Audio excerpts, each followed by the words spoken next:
Well, good morning, everybody. I want to welcome you all to the beautiful Jewish Community Center and welcome Governor Cuomo for coming once again to Rochester. A few acknowledgments before we start. First, I want to recognize fellow grandfather, our esteemed Congressman Joe Morelli. Joe. Our great mayor of the state of Rochester, Mayor Lovely Warren. In the audience, we have the tallest elected official in a 9-county region, Supervisor of Brighton, Bill Maley. Bill. Town of Ironically, Supervisor Dave Seeley. Our town of Henrietta Supervisor Steve Schultz. Fellow co-chair of our Finger Lakes Regional Economic Development Council, Dr. Ann Kress. The president of the Rochester Building and Construction Trades Council, Dave Young. Yep. President of the Rochester Genesee Valley Area Labor Federation, Dan Maloney. And our great host, the CEO of the JCC, Josh Weinstein. Josh, I want to thank our Empire State Development leader here, Vinny Esposito, and his team as well. So I want to thank him. We are proud to have the governor here this morning. I don't need talking points or notes. This man has been not only a fantastic leader for the state, nobody has paid more attention to Finger Lakes and our economic development here than Governor Cuomo, going back to his first day in office right through now. I could spend...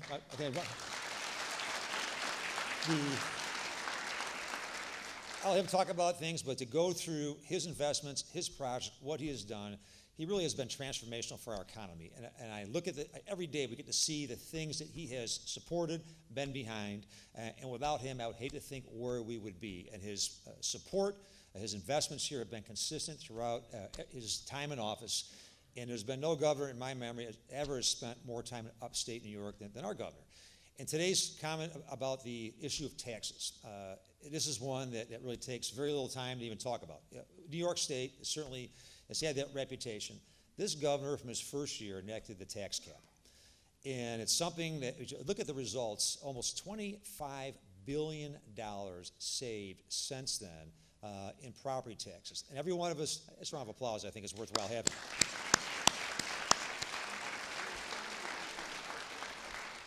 Before he came into office, the average increase every year in property taxes was 5.3%.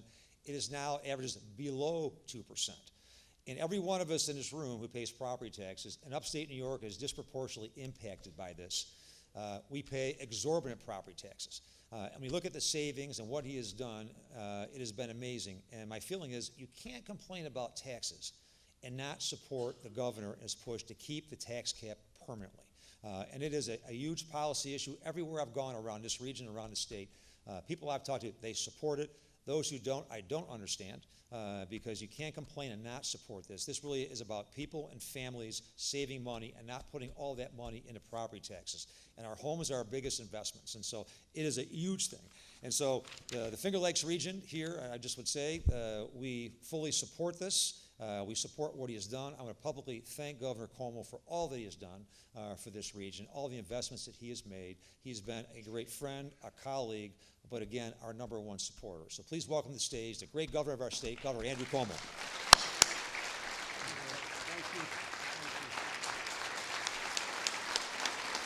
Thank you.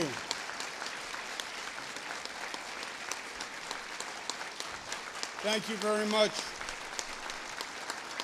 Thank you. Thank you. Thank you very much. Thank you very much. Thank you very much. Well, it's my pleasure to be back. For those of you who are here all the time, I don't know that you appreciate, but you can feel the new energy in Rochester and the Finger Lakes. You can feel the growth, so congratulations. To Dan Goldstein and Josh Weinstein, thank you very much for the hospitality. Thank you for having us here today. Let's give them a round of applause.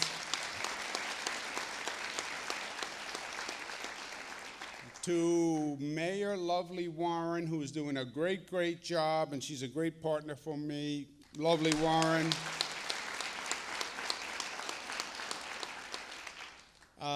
And the last two individuals who I have to acknowledge. First, Bob Duffy, who I love dearly. He is looking too healthy, too fit, too relaxed, too good. I miss him as lieutenant governor, but there is no doubt getting out of state service has taken 15 years off his life. Doesn't he look good? Give Bob Duffy a round of applause.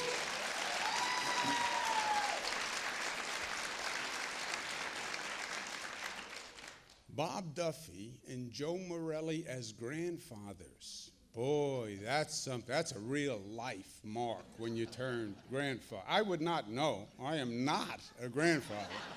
I am not. You know you're getting up there when you're a grandfather. That is serious. That's like rocking chair time. I don't even know how they let that happen. I have 3 daughters. They are of childbearing age, but they are without child. I have a secret. It's a perk of being governor. They have not found a boyfriend who can make it through the state police background check and the gubernatorial interview necessary to date them. I told them I would have let the state police interview all prospective suitors. It drops the list way down. Joe Morelli, I'll have more to say in a moment, but you are so lucky and so blessed to have him in the Congress, especially at this time. Let's give Joe Morelli a round of applause.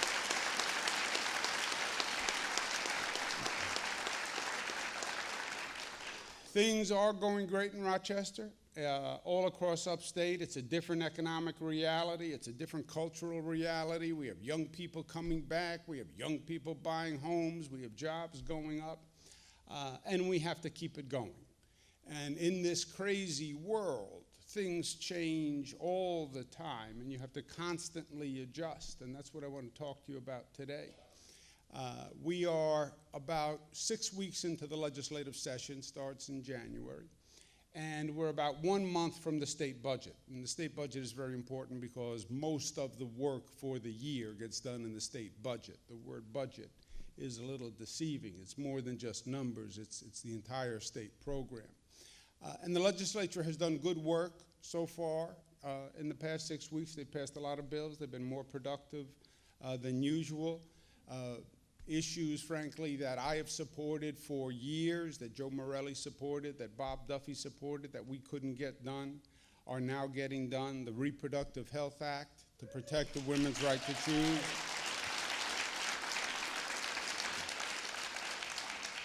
Child's Victims Act to bring justice to individuals. We changed the voting laws so we have early voting so you can actually vote now. We passed the first red flag bill in the United States of America that gives the teacher an ability or a family member ability to go to a judge if they believe someone, a student, is emotionally distressed and has access to firearms. 50% of the school shootings, the teachers say after the fact, we knew something was wrong, but we didn't know what we could do. Now they have something to do in the state of New York.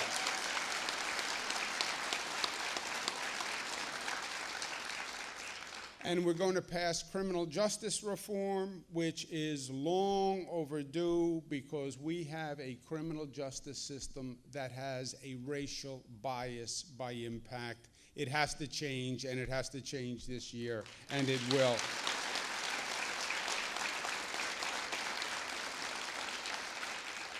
So I'm very excited about that agenda, the social issues. But we also have to remember what fundamentally has been working for the state, and that is getting the economy running, especially in upstate New York. It is a new economic reality. And it didn't just happen. It happened because we made it happen. It happened because I had Lieutenant Governor Bob Duffy, who brought a new orientation to Albany and said, hello guys, There's something called upstate New York. When you look at the map and you're looking at New York City, you'll notice a space above New York City. That space between New York City and Canada. It's called upstate New York. And I'm so proud to be able to say that no administration has done more for upstate New York on every level than our administration in the history of the state.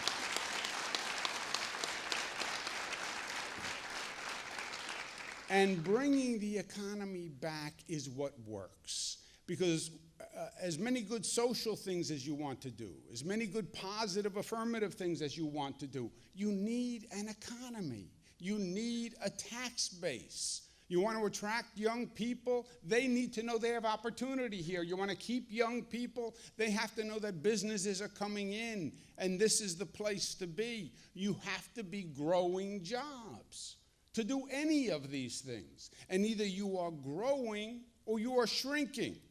There is no alternative in life. And in this economy, we are in competition with every other state in the United States of America.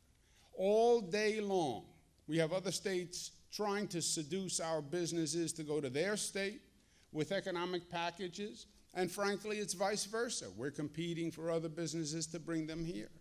And we've had great success in that endeavor over the past few years. The proof is in the numbers. New York State today has the highest number of private sector jobs in the history of the state of New York, over 8.2 million.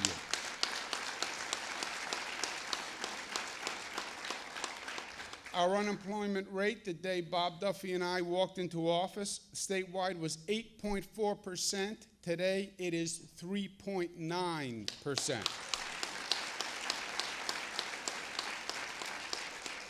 The unemployment rate in the Finger Lakes the day we walked into office was 8.3%.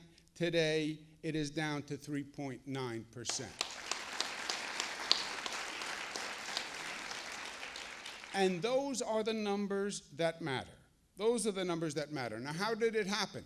First, we affirmatively, aggressively invested in upstate New York. It takes money to make money.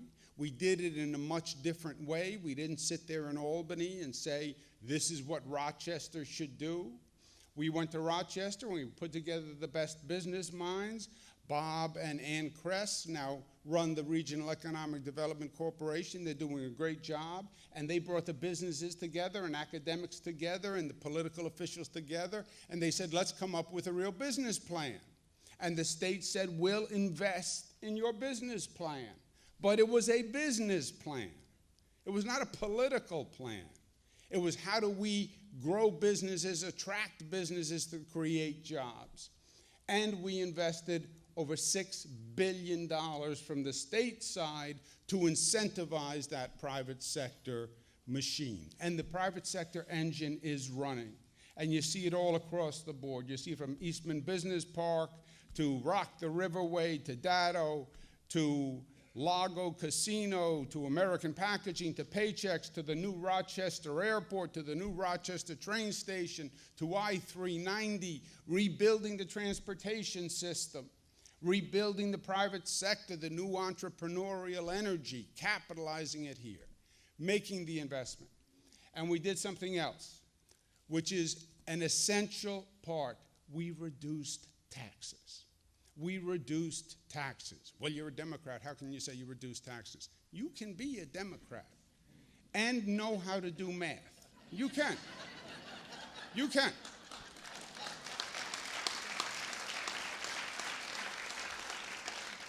I know there are Republicans who believe that Democrats are genetically math challenged, but it's not really true. It is math. It is math. And as I said before, we have a certain tax code and a tax structure, and you have businesses that are shopping states. We just went through the Amazon competition where Amazon took it to a new level, where they literally said, we have 25,000 jobs. We will take bids from states and cities nationwide, and who will offer us the best package. But Amazon just did on a higher level what happens every day. Because every business, it's not like the old days where a business was in a big factory and it was cemented into the ground. Now a business can pick up their laptop, they can go anywhere. So they're shopping business climates and environments. And we said, after many years where New York was seen as anti-business, we get it, we changed our ways, we're reducing taxes. And they said, baloney, we've never been a politician who actually reduces taxes. Today, every New Yorker pays a lower tax rate than the day we were elected. Every New Yorker pays a lower tax rate than the day we were elected. And we have to keep it that way. And we have three challenges. First, the federal government did something in their Tax Reform Act, passed over a year ago, that no one really noticed. There was a Tax Reform Act that lowered corporate rates and lowered the rates for the rich, and that got all the attention. But there was a paragraph in the Tax Reform Act, which we now refer to as SALT, which nobody really paid attention to because it was complicated and people were distracted. What they did in that Tax Reform Act is they said, you can no longer deduct state and local taxes from your federal income. What does that mean? That means every year since the federal income tax went in 1861 by President Lincoln to pay for the Civil War, the way taxes worked was you paid your state tax, you paid your property tax. That was deducted from your overall income, and then the federal government taxed the balance. What this Tax Reform Act says is, no, we're going to tax your tax. It's literally double taxation. So if you pay $100 to the state, there's then a federal tax applied to that $100. Depending on your bracket, it can be as high as 30%. So that $100 became $130. You paid $100 in property taxes. Now you pay $130 in property taxes. It was designed to purposely hurt democratic states. Designed to purposely hurt democratic states. It was one of the most partisan, obnoxious pieces of legislation I have ever seen. It basically set up an economic civil war. And they did it because it was a Republican president, Republican Senate, Republican Congress. I don't care. You are still supposed to be responsible. And we can have political differences. But then there's something called government, which is supposed to be fair and objective, and you don't play politics with government, and that is exactly what they did. And it is a gross injustice.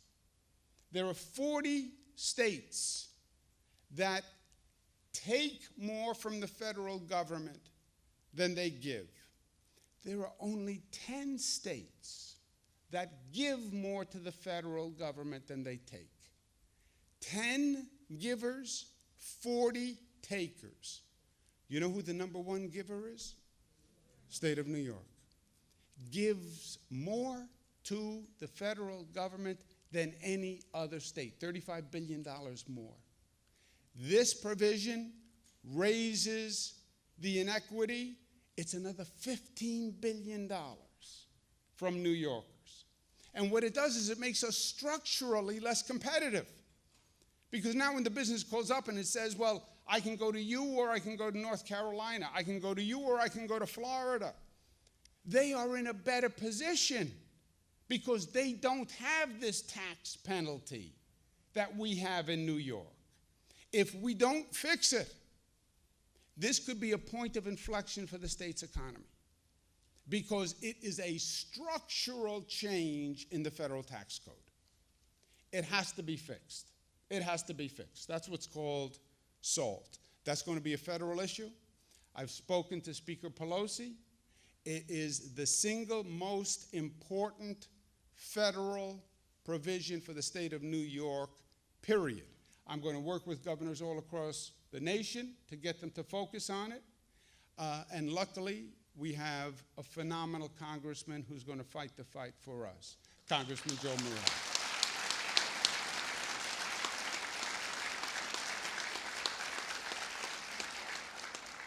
But that is the main challenge to our economic status.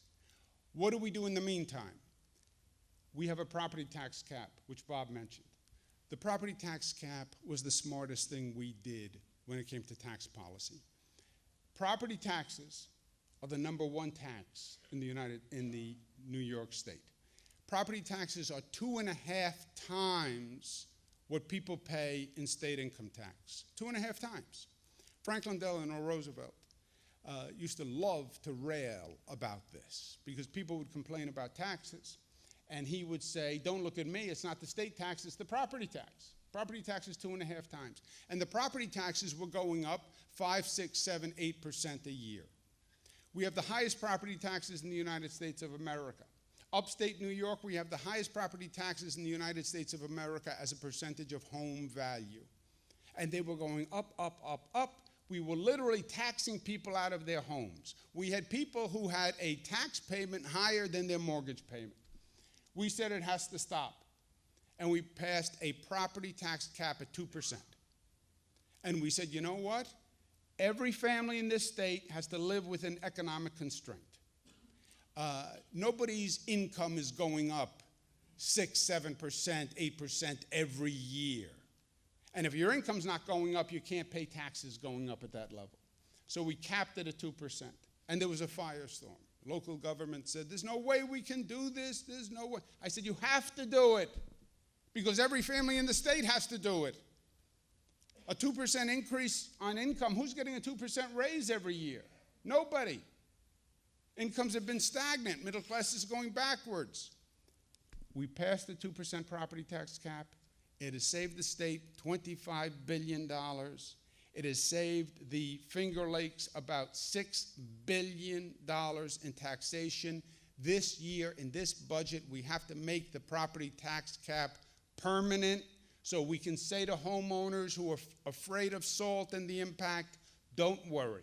Your property taxes are going to stay at 2%. It's a permanent tax cap. We passed the law. We have stability. Stay in New York. Stay with us. That has to pass in this budget.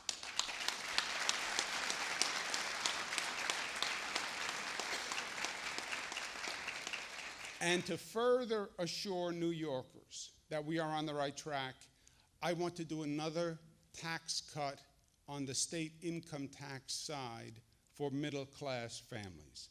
Right now,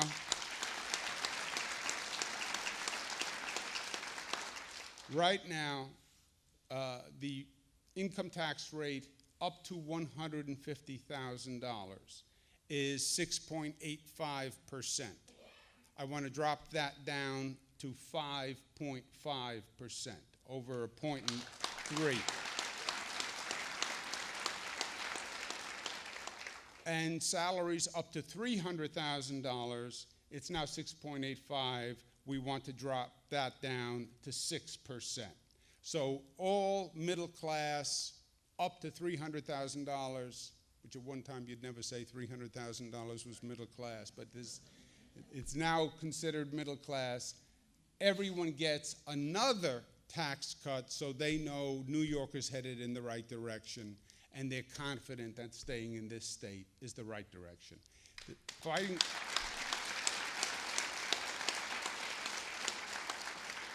So we've done great work on the social side. We now have to focus on the economic side. Permanent property tax cap, another tax cut for the middle class. Let's stabilize this economy. We do that, and we continue investing with private sector businesses. The growth you have seen is just the beginning, What we're doing in Rochester, what we're doing in the Finger Lakes, what we're doing all across upstate, we're making up for 30, 40 years of abandonment. We're making up for 30, 40 years where the manufacturing economy was dying and nobody really helped provide the economy of tomorrow and transition to the economy of tomorrow. It doesn't just happen. Somebody had to be there and help and invest, and that should have been the state of New York, and they weren't. Well, today is a different day, and we are on a different track, and jobs are coming back. We just have to keep the course, because I truly believe the best is yet to be if we continue to do what we're doing. And that's exactly what we're going to do. On this SALT fight, we have a champion. Joe Morelli I've known for 30 years. My father loved Joe Morelli. I was always lukewarm, but my father, no. I loved Joe Morelli, and I was very sad when he left the New York State Assembly, because he was, and anyone will tell you this, one of the brightest, smartest, most effective legislators in the State Assembly. And it was a great, great loss when he left. Not only was I losing a personal friend, but the Assembly lost one of their bright stars when Joe left. And I rationalized it that, well, you know, it's good for Joe, it's good for his family, but it's sad, and I was sad. But God has a reason. And sometimes he doesn't tell us the reason when he does things, but sometimes we figure it out. God had Joe leave the assembly because we need him in the Congress. This SALT fight is for the survival of the state of New York. And we need a smart, tough fighter who can go down there, not just argue, but get the job done. And that is the definition of Congressman Joe Morelli.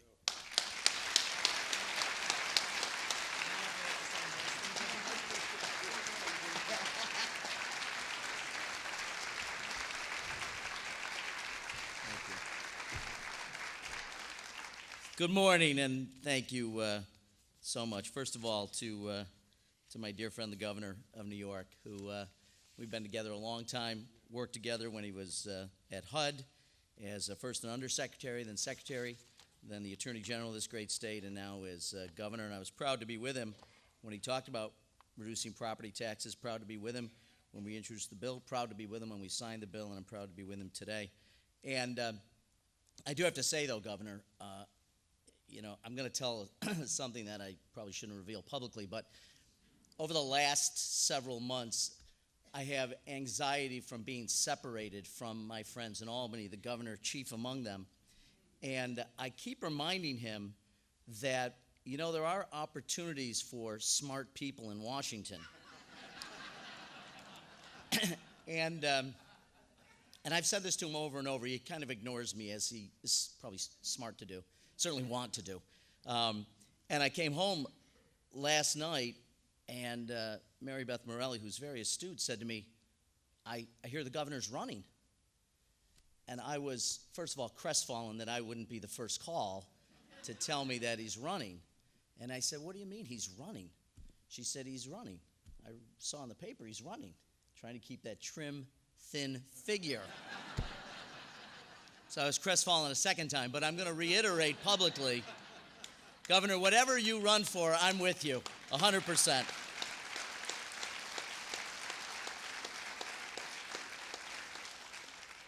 I do want to thank my friends at the JCC, Josh and Dan Goldstein. Thanks. We've had a long association. This is an incredible organization, an incredible place to be in, and I'm grateful for them hosting us, so thank you.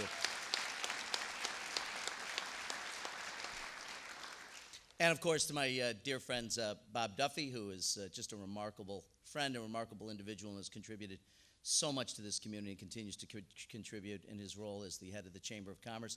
Always good to be on the stage with you, my dear friend, Bob Duffy. And I'm certainly not ignoring my friend, the mayor, but I get the pleasure of introducing her in a few minutes, but I do want to always thank her for her incredible leadership. Lovely Warren, the mayor of Rochester. And I'll be really brief. Anybody who'd look at my school transcripts would know I wasn't the greatest student in the world. But I do remember somewhere around 3rd or 4th grade in social studies class learning about federalism, that we don't call ourselves the Republic of America or the country of America. We're the United States of America, states being a central part of what we do. It's fundamental to us. It's in our DNA that the states came together, first as colonies to fight for independence, and then when we reorganized our government, states were still central parts of that. And it's interesting to me that federalism, which I remember from that class so many years ago, seemed like such a great idea. The partnership of localities, states, and the federal government working together to promote the interests of our nation, but also of our individual states, and to allow them the kind of freedom to make decisions based on what they thought their needs were, to allow them to what we often talk about, the laboratory of democracy, to experiment and to do what they thought was appropriate. And that's why I'm so proud. I always talk about my service when I'm in Washington, my long service in the state legislature. And it's funny. Every hearing I'm in, and I've been in several now in just 3 months, we have a lot of hearings in Washington, I will almost always hear from my colleagues, usually on the other side of the aisle, who are also former state legislators from Oklahoma or Texas or wherever they may be, and they'll always say the federal government should not be involved in this. This should be left to the states and the local governments to decide. We had a hearing the other day on whether or not the federal government should get involved in the question of restraining children who are on the autism spectrum, physically restraining them, which we don't do in New York, but they do in other places. And we had a hearing to see whether there should be a national standard on that. And the argument was, do not do that. Let the states and let the localities do what's in their best interest. I find it ironic that when it comes to the very question of how we should finance what we choose to do, our quality of life and how we do it, that those same people would, in the midst of a tax cut, which is now added $1.3 trillion to the to the national treasury, would complain and say, well, when it comes, though, to the decision of taxation, we're no longer going to follow that principle, that the principle of federalism, that states have the right to do what they think is in their interests, is no longer valid. I think this question is one of the most fundamental questions, certainly as it relates to the economy and the taxation of the people of the state of New York, but it goes to the heart of what kind of country, what structure we will continue to have. And the governor said it better than I could. The donor situation we find ourselves in, $50 billion annually, the state of New York, all of us, pay to Washington for services beyond which we get. I don't think we necessarily object to paying a little more. We have some communities that are very wealthy. We do very well. It's a struggle, not like it was perhaps 40 or 50 years ago. But I think we're prepared to do it. But what has happened in the last 2 years, the decision to essentially weaponize the tax system against those communities who have made decisions on how they choose to live their lives, how they choose to organize, and what things they value, goes to the heart of American democracy and the way we construct our government. So this is going to be a top priority for me. I'm so pleased to join with my friend Elliot Engel, who is the dean of our delegation, who has a bill in to repeal the SALT cap altogether.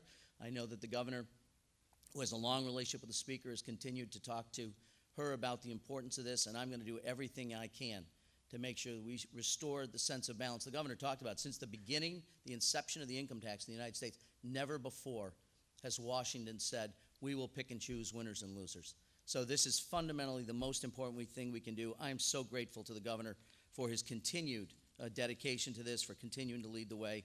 We have no better friend in upstate New York than Governor Cuomo, and I'm proud to stand alongside him to champion the needs of our community and fight back against anyone who tries to take advantage of this community and the state of New York. So, Governor, thank you again for all that you do.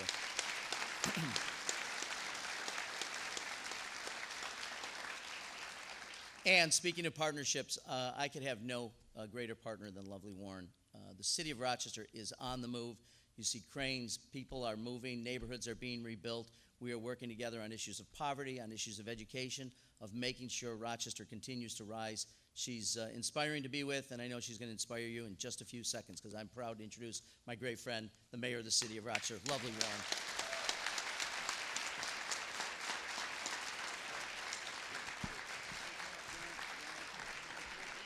Thank you, Congressman Morelli. It is exciting to be with you. You know, Dan and Josh told me that they have a state-of-the-art facility downstairs if you want to come and get fit here at JCC. So you can always grab a membership. But I am also excited and also really proud to be a New Yorker. Under the leadership of Governor Andrew Cuomo, I had the opportunity to be with the Canadian Consul General just yesterday, along with Dan from the AFL-CIO, and she said, you know what, your governor, he gets it. He gets it.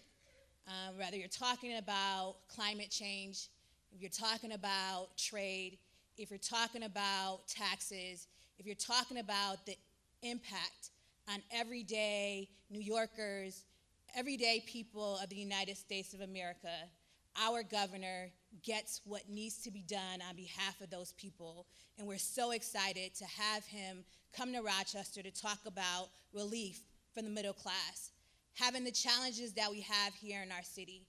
We need a champion not only in Albany, but we also need a champion in Washington, and we have both of that in Andrew Cuomo and Joe Morelli, and I truly, truly appreciate them for their support, their leadership, and standing with us on the issues that mostly impact our most challenged citizens. To understand that you have people that are here in your community that may not have the resources, that may not have access to education, that may not have the opportunity to lift themselves out of poverty, but they have people that understand those challenges and fight every single day to make it better for them. And that's what we have in our community.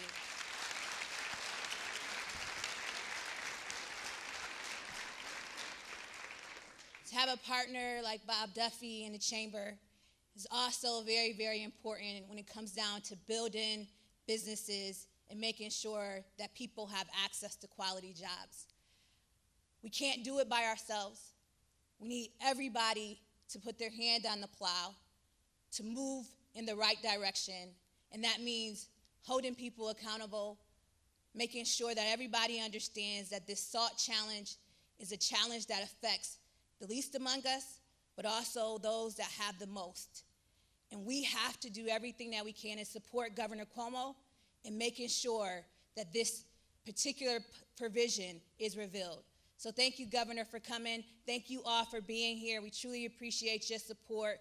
Let's get out here and make sure that we let the president and those individuals in Congress know the impact that they're having on everyday New Yorkers. Thank you.